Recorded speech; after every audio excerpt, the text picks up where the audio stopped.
Alright guys, alright, so we've got a 2000 Toyota Rav4 who's a friend of mine as well. This is his kid's car.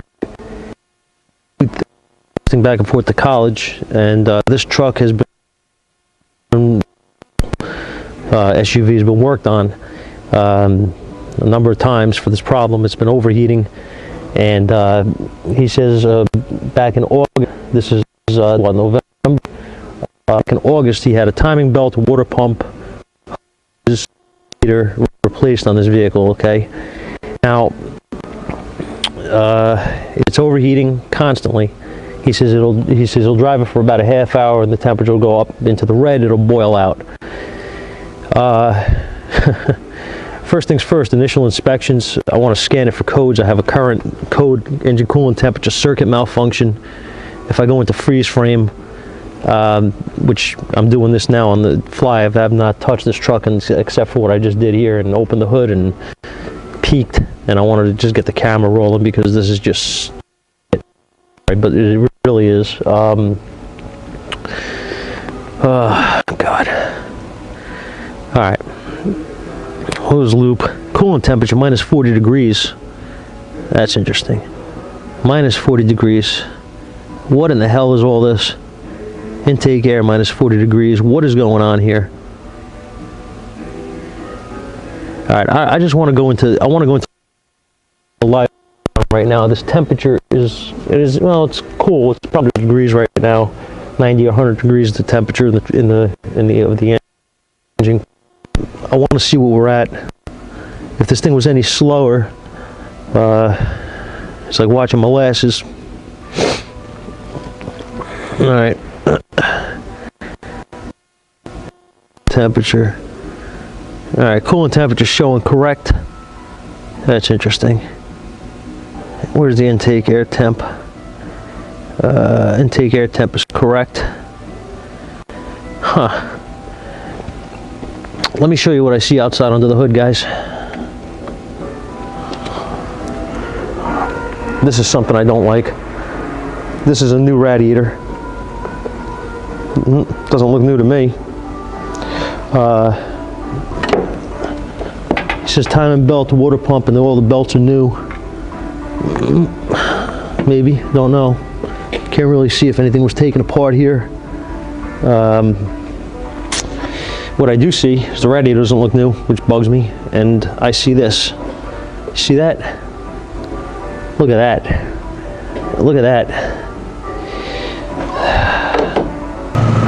And I want to just use water right now because I don't want to waste antifreeze in here at this point, because we don't really know where we're going to be, what we're going to find.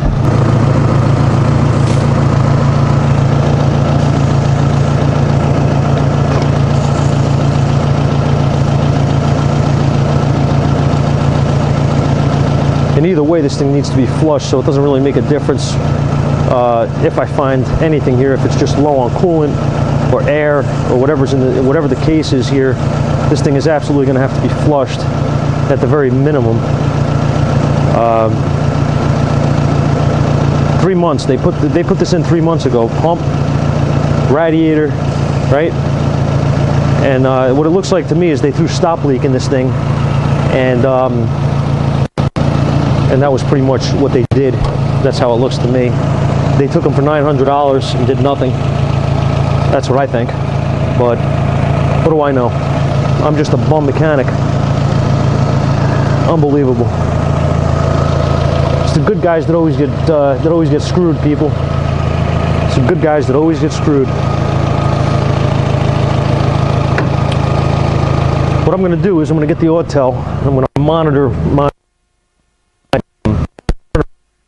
coolant.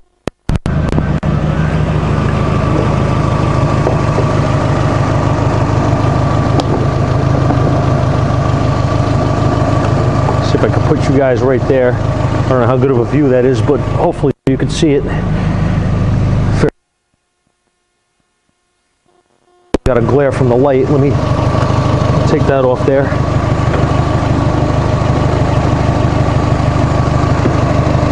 I'll reposition you guys over here. There, how's that? Now you can't see nothing. There you go. You guys watch that. I'm gonna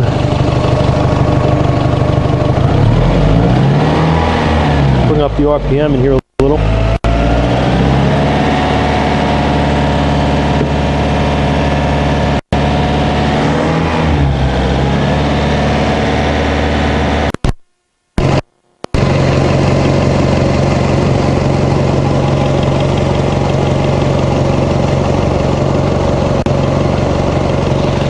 One thing I see already, guys, is that we're at 185 degrees almost. The upper hose here is quite warm. The lower hose is cold. So what does that tell us? We have that isn't working.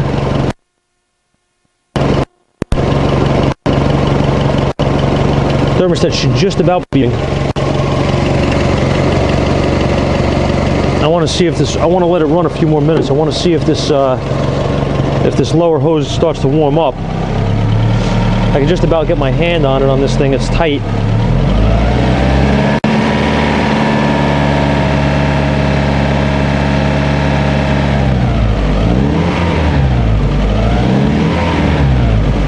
It's kicking the water out already.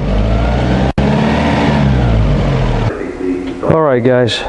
So with this Toyota Rav4, what we ended up doing was we popped this cap off, as I showed you guys before, and then I got into doing a bunch of other things. I was busy. I went through it. I decided to pull the thermostat out on this thing, and I pulled off the hoses over here. Okay, I took this box out and got some stuff out of my way, and I wanted to make sure, I wanted to see if I could flush the system out and see if I had flow, which I did, except for in this radiator. Okay. I put a thermostat in here. Like I said, this is a buddy of mine's truck as well. I have a lot of friends' cars down here this week for some reason. We threw in a thermostat, which was, the other one was destroyed. It was all rusted out and stuck. So put a thermostat in it. I want to see where we're at with this thing. I have no history on this vehicle whatsoever, except what I was told. That a pump was put in and a radiator was put in, which it wasn't, and timing belt or whatever. So whether or not that was done, I don't know. I hope it was, for his sake. What I did was I put some water in here. I didn't run any coolant, just put water, let it run, and I monitored the temperature with a laser at the radiator, and what I found was I had about 165 degrees here, and I had about 60 degrees here, and down the bottom on the inside. Keep in mind the temperature fan switch on these vehicles is in the radiator. If it's not getting to temperature, which it was 60 degrees, fan's not going to work. Obviously, if it's not flowing, it's going to overheat. So it's going to cause multiple issues in one lump here, right? So tomorrow we're going to put a radiator in it, and we're going to see if we can save this thing. Hopefully the head gasket is not blown. This thing's been overheated to hell multiple times. It's going to need a cap. We're going to throw a new cap on it, providing that everything works. After we put the radiator in, make sure we have flow. So that's where we're at. All right, guys, so we're back on this Toyota Rav4, my buddy's vehicle here, that his son's vehicle rather, that we were looking at yesterday, and we're talking about how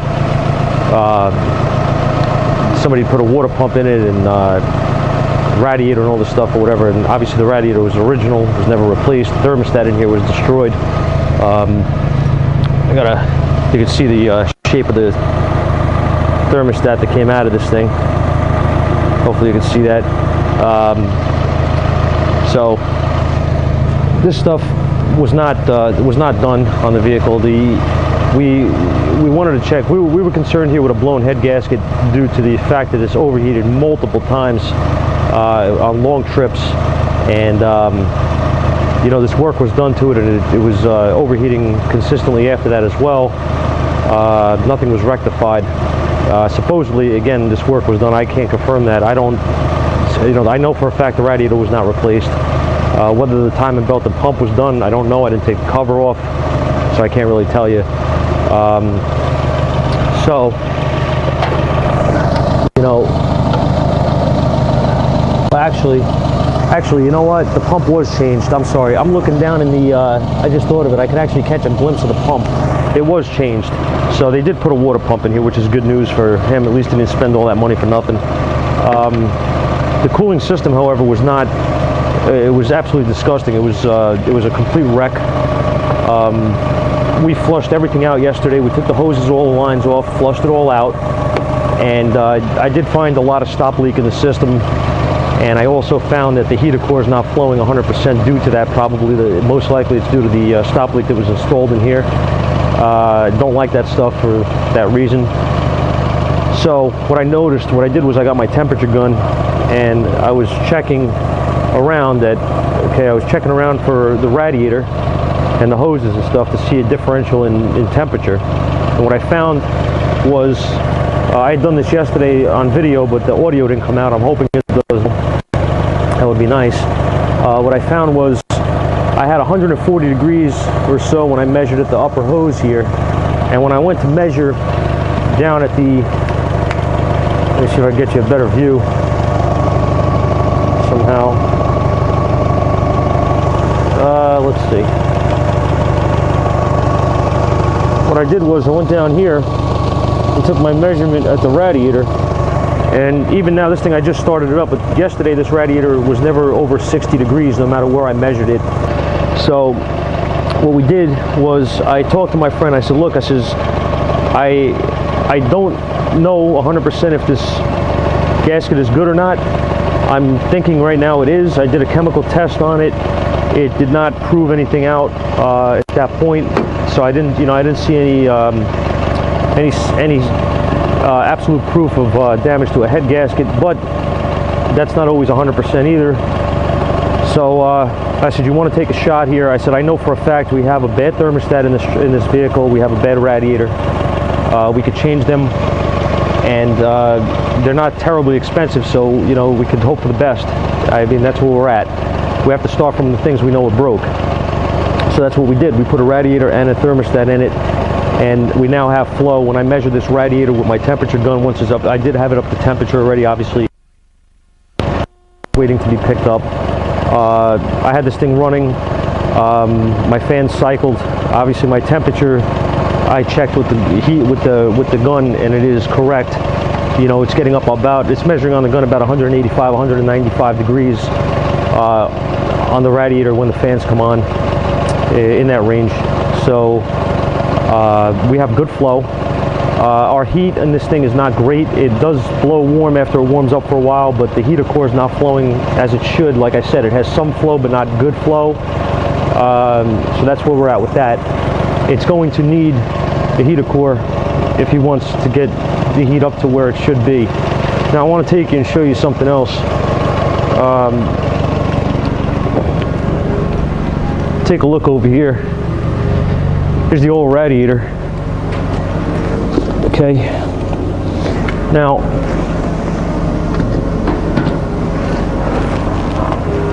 you can see the crust in there. All right, and this here is where our temperature switch would be for the radiator fans. Obviously, the lower hose goes there, and your connections for the transmission cooler. What I did was yesterday I had the hose, I disconnected the hose up top at the fitting, and this hose here, and I blew through here with water just to confirm. I wanted to see how much flow we had. This is not always the best test, but it's kind of hard to tell.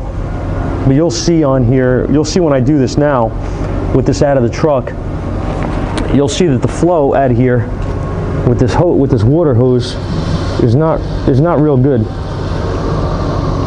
at all, as you can see.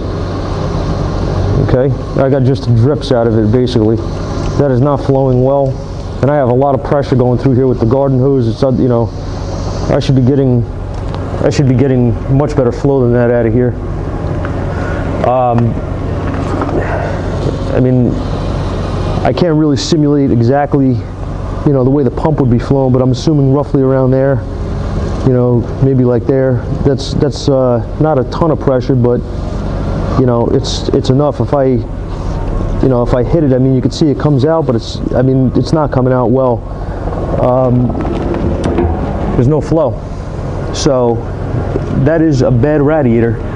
And like I said, measuring the temperature here was about 140 degrees and up. If I went anywhere else around here, it was 60 degrees. Down here, 60 degrees. So that is absolutely a clogged radiator. No doubt. This thing is running beautiful now. There's no problems anymore with the system. It's flowing, and this guy's going to be real happy. You know, this kid could have his car back and actually drive it back and forth. He drives like 2.5, 3 hours to college. So kind of important not to have this thing blowing up on him. And of course, it is a Toyota, so it should last. It's got about 150 on it. He does change the oil every 2,500 miles. Now the cooling system has been cleaned out, and everything looks pretty good here now. I don't see any other issues. I went over the hoses and everything. Everything's good. Belts are new on it. They did put belts on here. So drives okay. The only thing I don't like too much is this battery, which I'm actually going to test before he picks it up. Maybe we'll put a battery in it. We'll see how that works out. But other than that, that's it, really. So thanks for watching, guys. Hope you guys got a little something out of it, and I'll see you guys soon.